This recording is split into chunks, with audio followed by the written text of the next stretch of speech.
Dear students, myself doctor Purnima Dixit. मैं आपको BSc part 3 second unit का क्रिस्टल फील्ड थ्योरी में डेल्टा यानी विभाजन ऊर्जा को प्रभावित करने वाले कारक यहाँ पर पढ़ा रही हूँ। कल भी हमने इस चैप्टर को पढ़ा था, उसी के कंटिन्यूएशन में हम आगे बढ़ते हैं। कल आपने पढ़ा था कि किस तरीके से डेल्टा का मान जो है वो डेल्टा यानी विभाजन ऊर्जा का मान जो है वो कारकों पर डिपेंड करता है, आधारित होता है। जैसे धातु आयन पर आवेश की मात्रा आपने पढ़ा था। इस पॉइंट में धातु आयन पर आवेश की मात्रा बढ़ने के साथ साथ क्या होगा कि धातु आयन धनावेश बढ़ेगा तो लिगेंड को अपनी तरफ ज़्यादा आकर्षित करेगा, और ऐसी कंडीशन में लिगेंड धातु आयन के पास आने की कोशिश करेगा, और इस तरीके से जो न्यूक्लियस के चारों तरफ इलेक्ट्रॉन्स हैं वो लिगेंड को प्रतिकर्षित करेंगे, और ऐसी कंडीशन में डेल्टा ओ का मान बढ़ जाएगा यदि हम अष्टफलकीय के केस में देख रहे हैं तो। और इसी तरीके से यहाँ पर कंपैरिजन किया गया।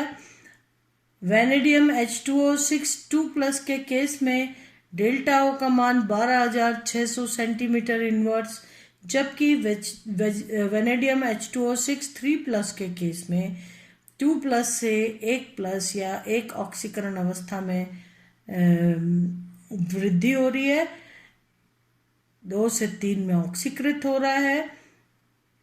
तो जब धन चार्ज बढ़ा तो डेल्टा ओ का मान भी बढ़ा, क्योंकि लिगेंड को न्यूक्लियस अपनी तरफ खींच रहा है और लिगेंड वर्सेस इलेक्ट्रॉन्स का प्रतिकर्षण हो रहा है। इसी प्रकार से क्रोमियम H2O6 2+ और क्रोमियम H2O6 3+ का भी आपको कंपैरिजन बताया था, जिसमें 2+ के केस में जहां डेल्टा ओ का मान 14,000 सेंटीमीटर इनवर्स पर आ रहा है, वहीं +3 के केस में डेल्टा ओ का मान 17,350 सेंटीमीटर इनवर्स आ रहा है। यानी आवेश के बढ़ने के साथ साथ धातु आयन पर आवेश के बढ़ने के साथ साथ डेल्टा ओ का मान इंक्रीज हो रहा है। अगर FeH2O6 2+ यानी हेक्सा एक्वा आयरन 2+ के केस में देखा जाए तो डेल्टा ओ का मान आता है 9,400 सेंटीमीटर इनवर्स। वहीं अगर हेक्सा एक्वा आयरन 3+ के केस में देखा जाए तो डेल्टा ओ का मान आ रहा है 13,600, यानी एक धनावेश बढ़ने के साथ साथ 9,400 सेंटीमीटर इनवर्स से डेल्टा ओ का मान 13,600 सेंटीमीटर इनवर्स बढ़ गया। इसी प्रकार से आयरन के नीचे रुथेनियम H2O6 2+ के केस में 19,800 सेंटीमीटर इनवर्स, और रुथेनियम H2O6 3+ के केस में 28,600 सेंटीमीटर इनवर्स। अब आप ये भी देख सकते हैं, आपने कल पढ़ा था संक्रमण श्रृंखला यानी ट्रांजिशन सीरीज में जैसे जैसे हम एक ट्रांजिशन एलिमेंट के ग्रुप में नीचे चलते जाएं, तो ग्रुप में नीचे जाते जाने पर धातु आकार में जो धातु आयन है उनके आकार में बढ़ोतरी होती है। अगर प्रथम संक्रमण श्रृंखला से द्वितीय संक्रमण श्रृंखला में 40 से 50% वृद्धि होती है, और द्वितीय से तृतीय में 20 से 30% की वृद्धि होती है। ये हमने कल भी पढ़ा था। अगर एक ही ग्रुप में देखें, एक ही वर्ग में देखें, तो कोबाल्ट, रोडियम और इरिडियम एक के नीचे एक आते हैं, और जहां कोबाल्ट 3+ के केस में डेल्टा ओ का मान 23,000 सेंटीमीटर इनवर्स है, वहीं आप देख रहे हैं रोडियम के केस में ये बढ़कर 34,000 सेंटीमीटर इनवर्स पर आ गया। इसका मतलब ये करीब करीब 23,000 से 34,000 अच्छा खासा जो डेल्टा के मान में वृद्धि हो रही है। जबकि इरिडियम जो सबसे नीचे आता है, यानी 5th ट्रांजिशन सीरीज का ये सदस्य है इरिडियम, तो इरिडियम के केस में डेल्टा ओ का मान 41,000 सेंटीमीटर इनवर्स आ रहा है। इसी तरीके से अगर हम देखें तो अगर ऊपर देखें आप तो आयरन के नीचे रुथेनियम है। आप देखिए आयरन H2O6 2+ के केस में जहां 9,400 सेंटीमीटर इनवर्स पर डेल्टा ओ का मान आ रहा था, रुथेनियम H2O6 2+ में ये 19,800 सेंटीमीटर इनवर्स आ रहा है, जो इस बात को बता रहा है कि संक्रमण तत्वों में एक ही वर्ग में ऊपर से नीचे चलने पर डेल्टा ओ के मान में वृद्धि होती है। तीसरा पॉइंट आपने पढ़ा था लिगेंड का आकार, जिसमें अपन ने पढ़ा था कि लिगेंड यदि आकार में छोटा होता है तो धातु आयन के पास पहुंचता है, और ऐसी कंडीशन में लिगेंड्स में आपस में हिंड्रेंस प्रतिकर्षण कम होता है। यानी अगर हम हैलोजन सीरीज में देखें तो फ्लोराइड का साइज सबसे छोटा है और आयोडाइड सबसे बड़ा है। ऐसी कंडीशन में फ्लोराइड धातु आयन के जितने करीब जा सकता है, आयोडाइड या ब्रोमाइड नहीं जा सकता। ऐसी कंडीशन में क्या होता है, फ्लोराइड ज़्यादा पास जाता है और ज़्यादा प्रतिकर्षण होता है, और इसलिए डेल्टा ओ का मान अगर 6 कोऑर्डिनेटेड कॉम्प्लेक्स है तो डेल्टा ओ का मान अगर फ्लोराइड लिगेंड के साथ धातु आयन जुड़ी हुई है तो डेल्टा ओ का मान अधिक आएगा, बजाय कि क्लोराइड के, बजाय कि ब्रोमाइड के। वही इस उदाहरण में देखने को मिल रहा है। ये हेक्साफ्लोरोटाइटिनेट आयन है, डेल्टा ओ का मान आ रहा है 18,900। यहाँ पर लिगेंड है फ्लोराइड और आकार में छोटा होता है, इसलिए धातु आयन के अधिक करीब पहुंच सकता है और अधिक प्रतिकर्षण के कारण डेल्टा ओ का मान 18,900 आ रहा है। जबकि अगर हेक्साक्लोरोटाइटिनेट आयन को देखा जाए तो डेल्टा ओ का मान 13,000 सेंटीमीटर इनवर्स, जो कि फ्लोरोलिगेंड से कम है, इस बात को बता रहा है कि जो फ्लोरोलिगेंड है उससे क्लोरोलिगेंड साइज में बड़ा है और इसीलिए हिंड्रेंस या प्रतिकर्षण ज़्यादा हो रहा है। और प्रतिकर्षण लिगेंड के आपसी प्रतिकर्षण के कारण जो क्लोरो आयन है, Cl- आयन है, धातु आयन के अधिक करीब नहीं पहुंच पा रहा है। आकार में बड़े के होने के कारण वो आपस में ही एक दूसरे को प्रतिकर्षित कर रहे हैं सभी लिगेंड्स, और इसीलिए लिगेंड धातु आयन के ज़्यादा करीब नहीं जा पा रहा है और डेल्टा ओ का मान रिड्यूस हो रहा है, कम हो रहा है, इसमें कमी आ रही है। इसी प्रकार से अगर ब्रोमाइड आयन को देखा जाए तो ये आकार में क्लोराइड और फ्लोराइड दोनों से ही अधिक बड़ा है, और इसीलिए ब्रोमाइड जो है टाइटेनियम के और भी कम पास आ रहा है, और इसलिए डेल्टा ओ का मान 11,400 सेंटीमीटर इनवर्स आ रहा है। स्पेक्ट्रो रसायन श्रेणी में स्थान देखिए, आप जानते हैं भिन्न भिन्न लिगेंडों द्वारा भिन्न भिन्न सामर्थ्य के फील्ड का निर्माण होता है। आप जानते हैं दुर्बल लिगेंड और प्रबल लिगेंड।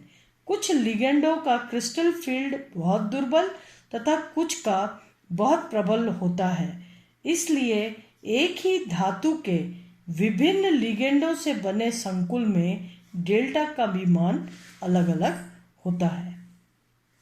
जब लिगेंडों को उनके घटते हुए फील्ड सामर्थ्य के क्रम में रखा जाता है तो प्राप्त श्रृंखला को हम स्पेक्ट्रोकेमिकल सीरीज या स्पेक्ट्रो रसायन श्रृंखला कहते हैं। जैसा कि नाम से स्पष्ट है, यह श्रृंखला संक्रमण धातु संकुलों के स्पेक्ट्रमी अध्ययन के आधार पर बनाई गई है। ये आपने पहले भी पढ़ चुके हैं। जिसमें कार्बोनिल्स सबसे शुरुआत में मैंने आपको बताया है, carbonyl is greater than cyanide equal to NO2, nitrite is greater than diphenyl is greater than sulfite is greater than pyridine is greater than pyridine is equal to NH3, दोनों में ही डोनर एटम नाइट्रोजन है, is greater than isothiocyanate NCS minus is greater than H2O greater than OH minus, then greater than fluoride, then chloride, then bromide, और bromide से पहले SCN that is thiocyanate is greater than bromide is greater than iodide। इस क्रम में बहुत कम ligand ऐसे होते हैं जो धातु के साथ केवल सिग्मा बंध बनाते हैं। ठीक है, जनरली जैसे इसमें सिग्मा बंध बनाने वालों में NH3, H2O इस प्रकार के लिगेंड्स हैं।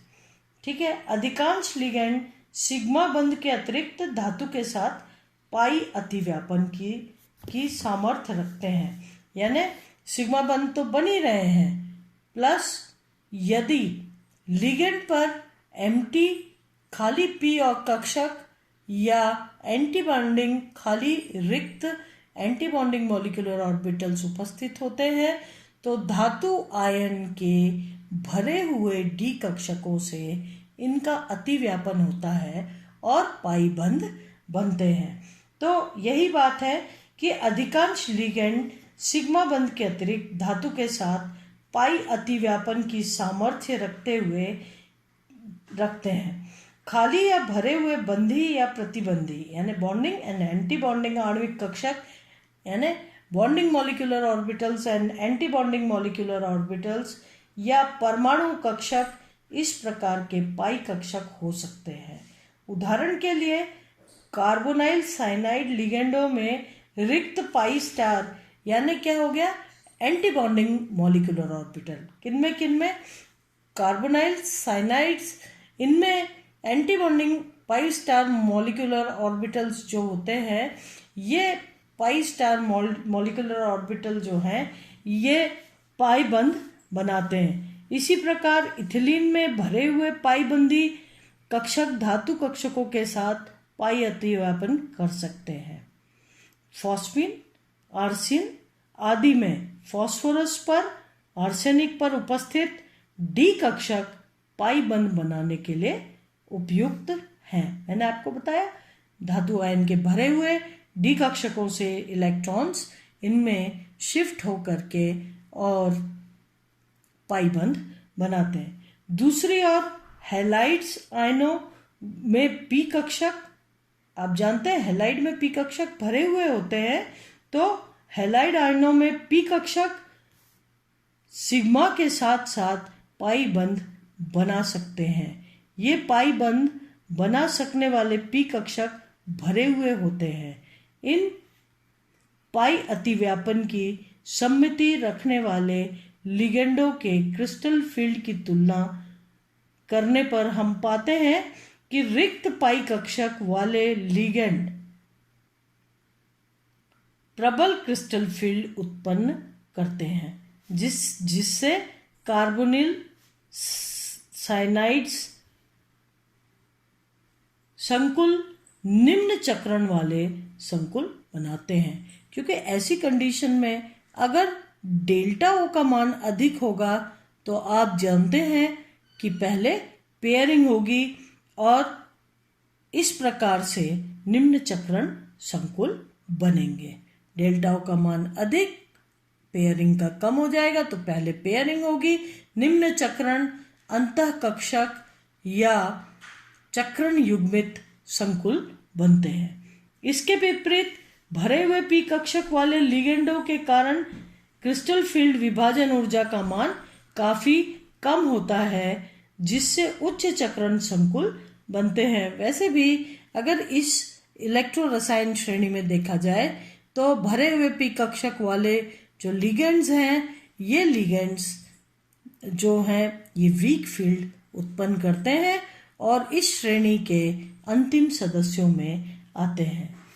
और इस प्रकार से जब इनमें डेल्टा ओ का मान कम होता है तो उच्च चक्रण बाह्य कक्षक या चक्रण मुक्त संकुल बनते हैं। स्पेक्ट्रो रसायन श्रृंखला में कार्बोनाइल साइनाइड्स आदि के लिए उच्चतम डेल्टा मान वाला स्थान तथा हैलो आयनों का इस श्रृंखला के दूसरे छोर पर स्थान इनके उपयुक्त क्रिस्टल फील्ड की पुष्टि करता है, जबकि फॉस्फीन आर्सिन लिगेंड युक्त संकुल के लिए डेल्टा का मान मध्यवर्ती होता है। अब अगर हम उदाहरण के तौर पर देखें तो लिगेंड अगर साइनाइड द्वारा टाइटेनियम +3 के साथ बनाए गए संकुल हेक्सासाइनो टाइटिनेट -3 के लिए डेल्टा ओ का मान 22,300 सेंटीमीटर इनवर्स है, जबकि श्रृंखला के अंत में आने वाला ब्रोमाइड लिगेंड द्वारा बनाया गया संकुल हेक्साब्रोमो टाइटिनेट की क्रिस्टल फील्ड विभाजन ऊर्जा 11,400 है। आपने देखा कि अगर देखें हम टाइटेनियम CN6, आप जानते हैं ये प्रबल लिगेंड है साइनाइड 3- को अगर आप देखें ये क्या हो जाएगा, हेक्सासाइनो टाइटिनेट 3 आयन। ठीक है, इसके लिए डेल्टा ओ का मान 22,300 सेंटीमीटर इनवर्स है, जबकि अगर टाइटेनियम Br6 3- के लिए देखें हम, ये क्या हो गया, हेक्साब्रोमो टाइटिनेट 3 आयन। ठीक है, तो इसके लिए हम देखें तो क्रिस्टल फील्ड यानी डेल्टा ओ का मान जो है वो आता है 11,400 सेंटीमीटर इनवर्स। साइनाइड में डेल्टा ओ का मान अधिक आता है, ये प्रबल लिगेंड है, जबकि ब्रोमाइड दुर्बल लिगेंड है और डेल्टा ओ का मान 11,400 आ रहा है।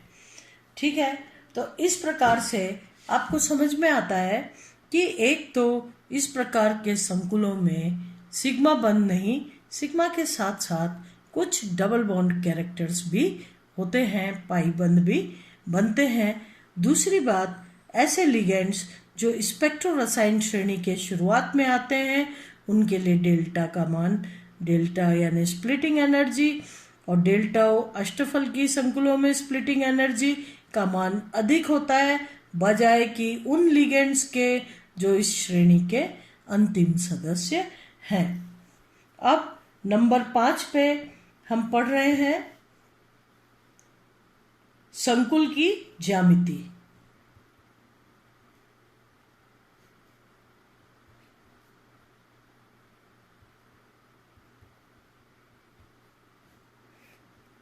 Geometry of the complex.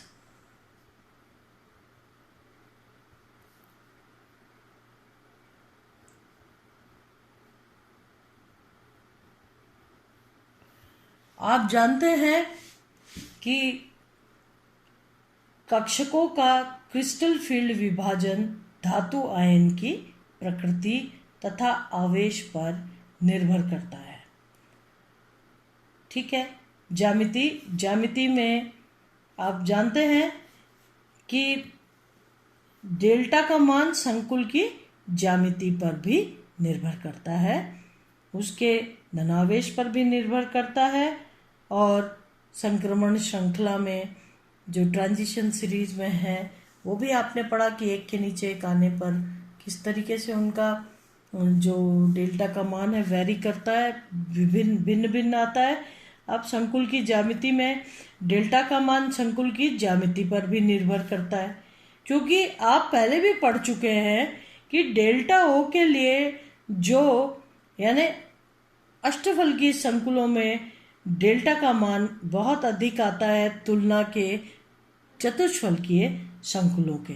चतुष्फलकीय संकुलों से अष्टफलकीय संकुलों में जो डेल्टा का मान होता है वो बहुत अधिक होता है, या ये कहिए कि डेल्टा टी जो होता है वो डेल्टा ओ का करीब करीब आधा होता है। कह सकते हैं delta O is equal to 4/9 delta T, या इसको मोटे तौर पर कहें तो delta O is equal to 0.5 delta T. Delta T जो है वो आधा होता है डेल्टा ओ के। तो इस तरीके से डेल्टा का मान संकुल की ज्यामिति पर भी निर्भर करता है। यदि वे ही धातु, मतलब धातु आयन तो वही हो, वह लिगेंड वही हो, लेकिन अष्टफलकीय तथा चतुष्फलकीय दोनों ही प्रकार के संकुल बनाए उन्हीं धातु आयन और लिगेंडों से, तो चतुष्फलकीय संकुलों के लिए डेल्टा का मान अष्टफलकीय संकुलों की अपेक्षा लगभग आधा होगा, यानी 0.5 delta T is equal to delta O. इसी प्रकार वर्गाकार समतलीय तथा त्रिभुजीय द्विपिरामिडी आदि विभिन्न ज्यामितियों के लिए क्रिस्टल फील्ड विभाजन ऊर्जा का मान भिन्न भिन्न होता है। अब यहाँ पर हम factors affecting crystal field splitting energy, विभाजन ऊर्जा को प्रभावित करने वाले कारक यहीं पर समाप्त होते हैं, और कल से हम पढ़ेंगे क्रिस्टल फील्ड सिद्धांत के अनुप्रयोग। आज के लिए इतना ही, धन्यवाद।